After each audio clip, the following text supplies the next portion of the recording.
유다 왕 우시아의 시대, 곧 이스라엘 왕 요아스의 아들 여로보암의 시대 지진전 2년에 드구와 목자 중 아모스가 이스라엘에 대하여 이상으로 받은 말씀이라. 그가 이르되, 여호와께서 시온에서부터 부르짖으시며 예루살렘에서부터 소리를 내시리니 목자의 초장이 마르고 갈매산 꼭대기가 마르리로다. 평안하셨어요? 네, 드디어 우리 영상 성경 공부가 시작되었습니다. 저에게도 생소하지만 함께 나누며 하나님께서 어떤 은혜를 주실지 함께 기대합시다. 오늘 제1강은 아모스가 누구인지 함께 살펴보고자 합니다. 그러기 전에 먼저 왜 제가 아모스를 함께 공부하게 되었는지 그 계기를 세 가지로 얘기하고자 합니다. 첫째는 아모스는 이 모든 글로 된 하나님의 뜻을 선지자들이 우리에게 남겨주었는데 제일 먼저 글로 남겨서 부르심을 받은 선지자가 아모스입니다. 그래서 제가 선택한 거죠. 두 번째로는 흔히 우리가 알고 있는 말씀에 대한 기가이라는 표현 아모스에 나타나는데 오늘 이 시대를 보면 바로 그런 시대입니다. 아니, 영상과 수많은 메시지들이 넘치나지 않습니까? 그런데 왜 말씀의 기가를 합니까?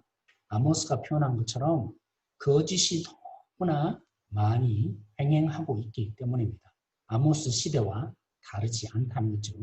세 번째, 코로나 시대에 아모스가 외쳤던 정의와 공의가 하나님의 뜻인데 그것이 오늘 우리에게도 그대로 적용될 수 있는 지침을 아모스를 통해서 우리가 발견할 수 있기 때문입니다. 그렇다면 이제 우리가 함께 아모스가 누구인지 네 가지 정도를 통해서 함께 오늘 이 시간 배워보도록 하겠습니다. 첫 번째, 아모스는 선지서 중에 최초의 선지자입니다. 우리 1절 말씀 보시면 조금 먼저 이해할 것은 북이스라엘과 남유다로 솔로몬에 의해 분열되었습니다. 그 남유다를 아모스 시대에는 우시아가 다스렸습니다. 북쪽은요 요아스의 아들 여로보암이 다스렸는데 그 아모스가 부르심을 받을 때가 여로보암 시대 중에서도 지진이 일어나기 2년 전에 아모스가 하나님의 부르심을 받았다는 겁니다. 표를 잠시 한번 보실까요? 우시아 시대에 이사야와 미가도 선지자로 부르심을 받았습니다. 그렇지만 아모스가 왜 앞서냐? 여로보암 2세 중에 언제라고요? 지진 2년 전에, 그러니까 우시아보다도 먼저 여로보암 2세 그때에 아모스가 부르심을 받아서 우시아 시대에 특별히 활동을 한 선지자입니다. 첫 번째 부르심 선지자라는 말은 이 모든 메시지가 다음 선지자에게도 근거가 되는 말씀이겠죠. 두 번째, 아모스는 드고아 출신 선지자입니다. 선지자라고 하니까 우리는 대부분 하나님이 불러주신 사람만 생각하게 되어 있습니다. 근데 열왕기하 2장 5절 말씀 여러분 보시면 여리고시에 있는 선지자의 제자들이라고 되어 있죠. 엘리사 시대에 선지자 학교가 있었고 그 선지자 학교를 통해서 선지자로 교육받아서 선지자로 전문적으로 그렇게 세워지는 자들이 있었습니다. 근데 아모스는 그런 선지자로 교육과 훈련을 전혀 받지 않은 거죠. 우리로 치면 목사가 되기 위해서는 3년 동안 신대원을 들어가야 합니다. 거기서 여러 가지 수업을 받으며 학문적인 부분을 배우게 되어 있는데 아모스는 그런 선지자의 교육을 전혀 받지 않는 사람입니다. 특별히 그가 어느 출신이라고요? 드고아. 드고아는 어느 지방이냐면 예루살렘에서도 촌동네로 여겨지는 곳이 바로 베들레헴 아닙니까? 베들레헴 에바라다야, 내가 작지 않다 하는 거죠. 그 베들레헴에서도 10km 정도 떨어져 있는 것이 드고아입니다. 촌동네에서도 더 낙후된 촌동네, 가장 낙후된 그런 지방 출신의 사람이 바로 아모스라는 거죠. 선지자로서도 교육도 받지 않는데 촌동네 사람, 그런 사람이 바로 아모스로서 선지자로 부르심을 받았다는 겁니다. 셋째, 이 아모스는 중산층 목축업 사업가입니다. 아모스 7장 14절 15절에 보면 아마사라는 제사장이 아모스가 하나님의 말씀이다 자꾸 외치고 있으니까 물었죠. 너 도대체 누구냐? 라고 하니까 아모스가 나는 선지자가 아니며 라고 했습니다. 아까 제가 말씀드린 것처럼 선지자로서의 전문 교육을 전혀 받지 않았다는 겁니다. 선지자의 아들도 아니다라고 했습니다. 스단께 3년이면 품을 또 얻는다고 했는데 그런 사람 아니라는 거죠. 나는 전혀 그런 문화 속에 자라지 않았다라고 합니다. 자기가 누구라고요? 목자.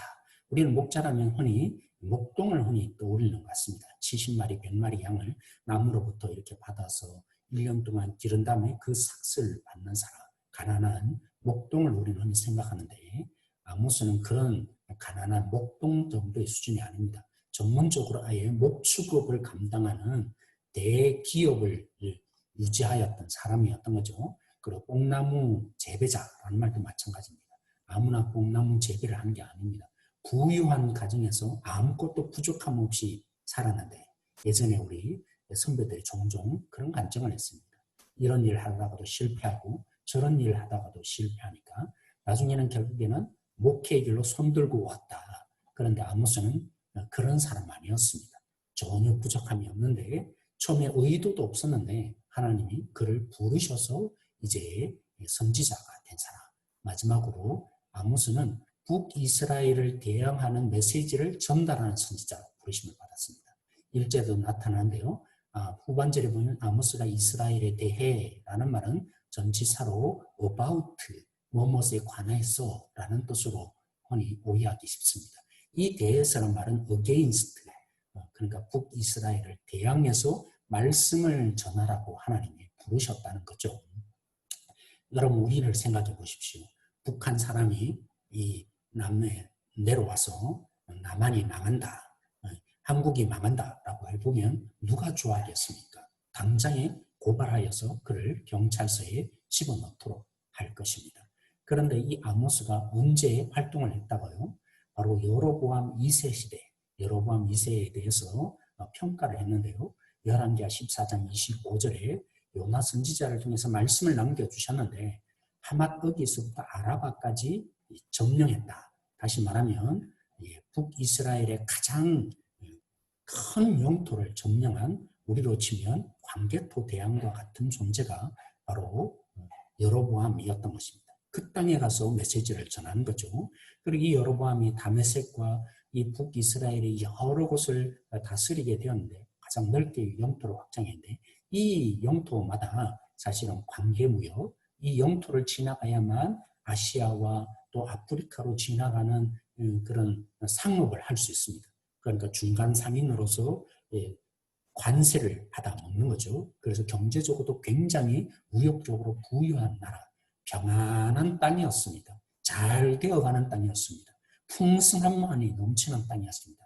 그런데 아모스가 외치는 거죠. 이 아모스를 통해서 우리가 무엇을 묵상할 수 있습니까? 시골 출신이었는데 선지자 교육도 받지 않았습니다. 그가 외치는 메시지는 이스라엘을 대항하는 메시지, 너희들 망한다 라는 메시지인 거죠. 이런 하나님의 부르심에 응답한 아모스, 우리를 보는 것 같습니다. 하나님이 우리를 때로는 부모의 자리로 부르셨어요. 때로는 대한민국의 국민으로 부르셨어요. 때로는 여러 가지 직업의 자리로 부르셨습니다. 그 자리가 하나님이 보내시는 곳이 된다면 우리의 능력이 조금 부족하고 흔히 요즘 말하는 금수저, 은수저 이러한 줄이 있느냐 없느냐, 우리에겐 더 중요한 하나님의 줄이 있는 거죠. 그 하나님의 부르심에 우리가 응답한다면 달라질 것입니다. 저는 이 아모스 선지자의 말씀을 묵상하면서 한 인물이 떠올랐습니다. 1850년 1월 어느 주일 아침 눈이 너무 많이 내렸습니다. 존 에글러는 주일 예배를 갈 엄두를 내지 못했습니다. 그러다 마음이 바뀌어서 예배당으로 와보니 아니나 다를까 10명 정도의 사람만 모여 있었습니다. 그들 모두도 집으로 돌아가기를 원하는 눈치였습니다. 예배 함께 드리십시다. 그렇게 예배가 시작되는데 설교할 사람이 아무도 없었습니다. 그래서 집사인 에글론에게 다들 부탁을 하는 것입니다. 단 한 번도 설교해보지 못한 에글론의 설교가 어떠했겠습니까? 횡설수설, 땀을 뻘뻘 흘려가면서 자기도 마음이 안 든 상태에서 마무리될 쯤에 한 청년이 눈에 들어왔습니다. 그래서 그는 뜨거워진 마음으로 그 젊은이를 향해서 외쳤습니다. 젊은이여, 예수를 바라보십시다. 예수님께 집중하십시다. 주님만 바라보십시다. 나중에 이 청년이 변화된 이후에 정기에 이런 글을 남겼습니다. 그때 정말 그분의 말씀대로 나는 주님을 바라보았다. 그래서 내 속에 있는 모든 어둠의 그림자들이 물러가고 밝은 태양빛이 나를 감싸기 시작했다. 예수님을 바라보면서 내 삶은 180도 달라졌다.